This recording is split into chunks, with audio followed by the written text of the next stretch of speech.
Big boss Malayalam season 4-ന്റെ ഇന്നലത്തെ എപ്പിസോഡിൽ big boss കൊടുത്ത ബി ഡിബേറ്റ് എന്ന ടാസ്കിലാണ് തികച്ചും റോബിനെതിരെ കൂട്ടാക്രമണം നടന്നതെന്ന് നമ്മൾ പ്രേക്ഷകരെല്ലാം കണ്ടതാണ്. ബിഗ് ബോസ് കണ്ടസ്റ്റൻസിനായി കൊടുക്കുന്ന ടാസ്ക് ബി ഡിബേറ്റ്, അതായത് നോമിനേഷനിൽ ഉൾപ്പെട്ടവർക്ക് പ്രേക്ഷകരോട് വോട്ടുകൾ അഭ്യർത്ഥിക്കാനുള്ള ഒരു അവസരം.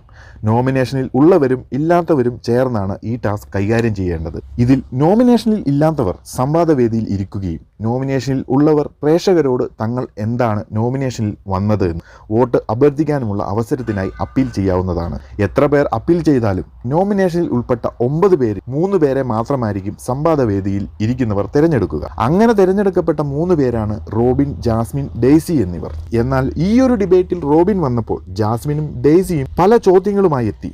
അതുപോലെ തന്നെ പല വാദങ്ങളും ഉന്നയിച്ചു.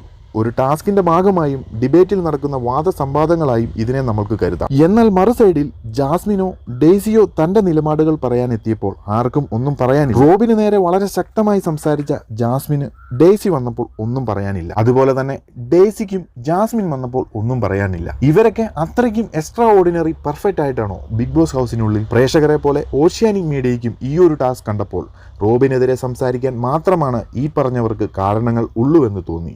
ഇവരുടെയൊക്കെ ഈ ഒരു ഡബിൾ സ്റ്റാൻഡ് നിലപാടുകളും ഒരാളെ മാത്രം ടാർഗറ്റ് ചെയ്തിട്ടുള്ള ഗെയിമും പ്രേക്ഷകർ കാണുന്നില്ല എന്നാണ്. നോമിനേഷനിൽ ഉള്ളവരിൽ നിന്ന് ഡിബേറ്റിന് പ്രേക്ഷകരോട് സംസാരിക്കാൻ ഇവരെ തെരഞ്ഞെടുത്ത ധന്യ, സുചിത്ര, സൂരജ്, അഖിൽ, നിമിഷ എന്നിവരുടെ ഉദ്ദേശവും റോബിനെ കോർണർ ചെയ്യുക തന്നെ ആയിരുന്നോ എന്നും സംശയമുണർത്തുന്ന കാര്യമാണ്.